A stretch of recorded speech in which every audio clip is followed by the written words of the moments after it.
I just want to start off by saying that if you want an answer at the end, prepare to be disappointed.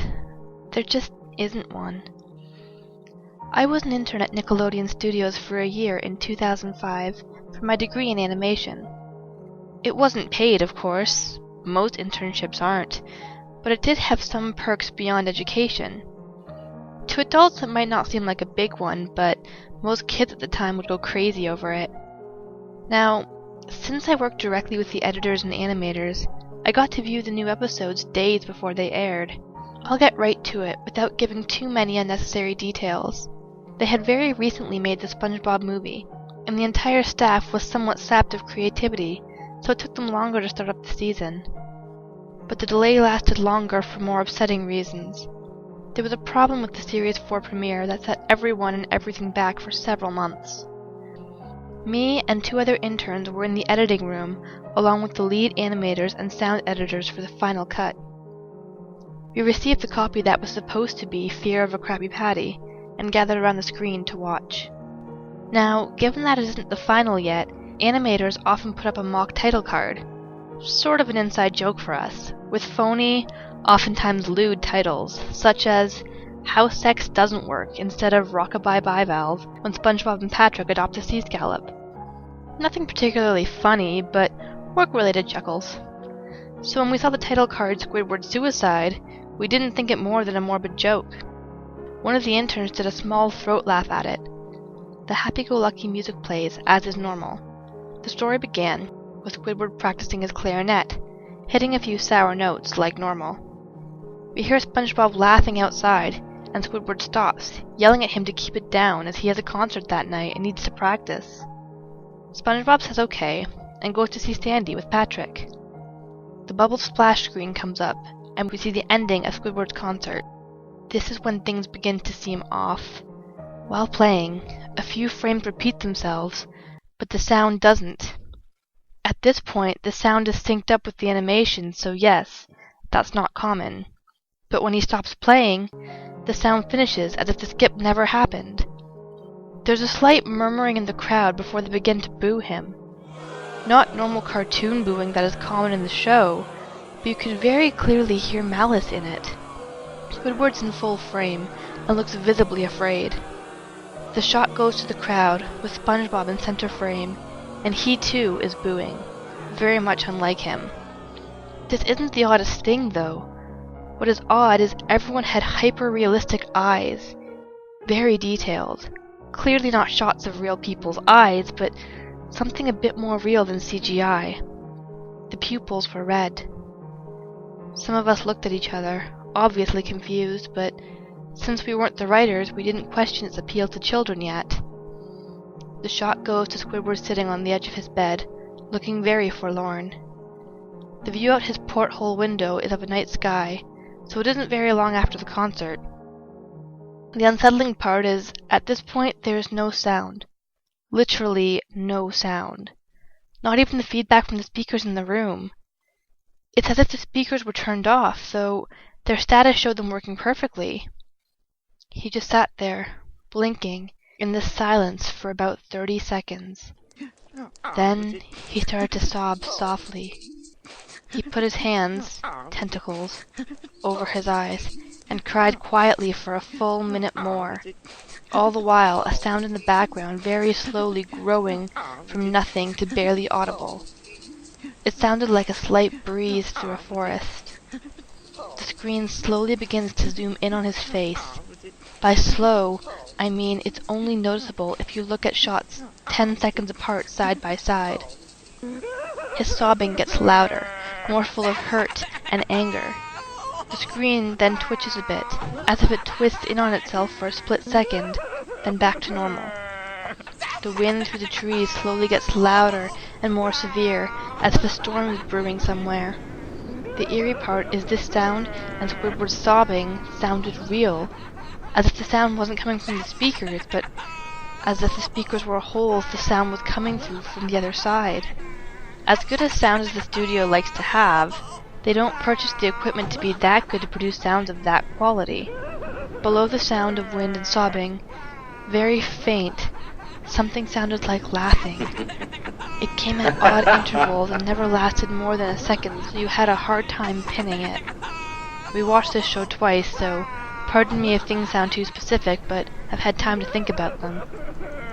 After 30 seconds of this, the screen blurred and twitched violently, and something flashed over the screen, as if a single frame was replaced.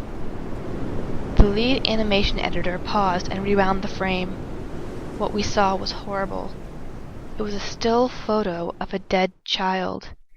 He couldn't have been more than 6. The face was mangled and bloodied. One eye dangling over his upturned face popped. He was naked down to his underwear, his stomach crudely cut open, and his entrails laying beside him.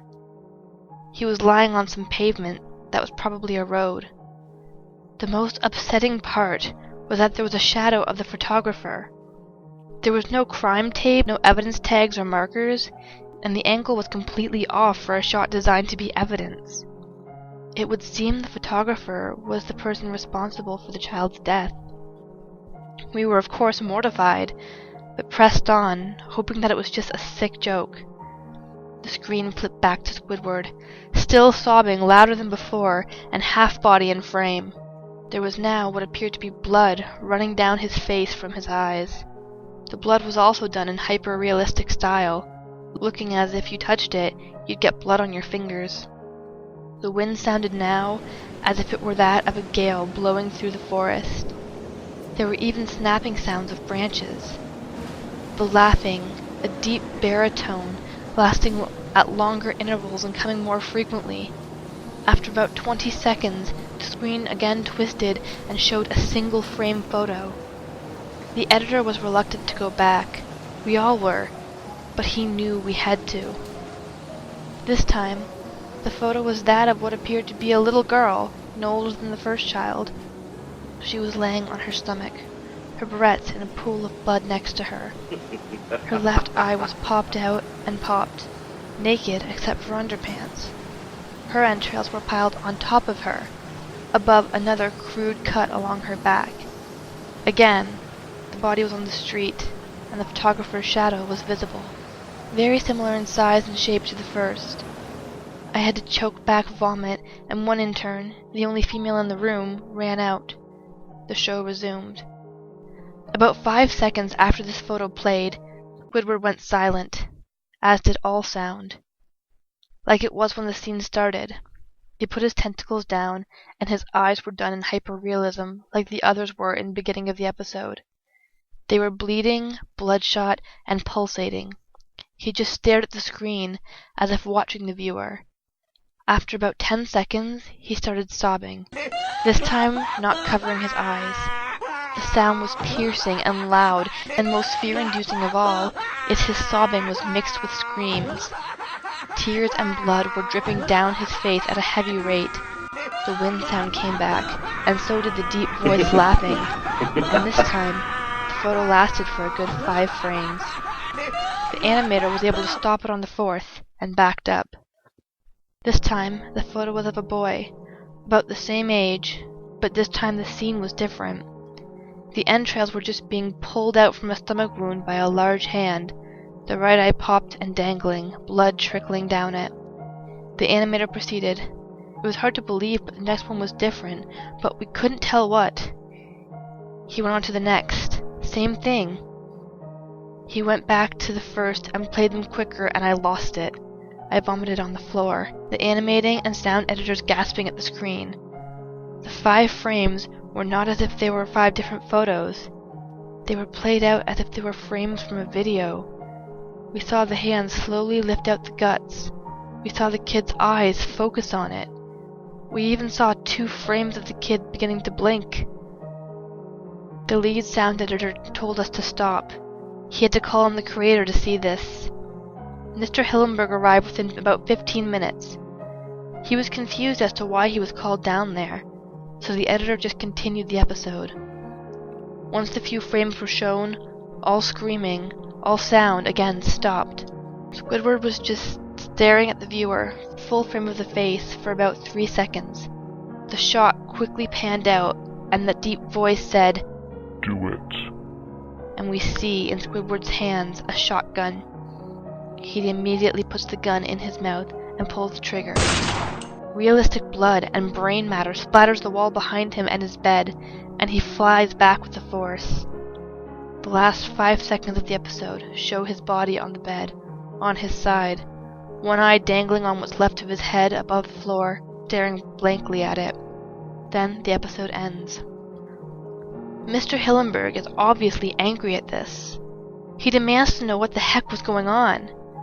Most people left the room at this point, so it was just a handful of us to watch it again.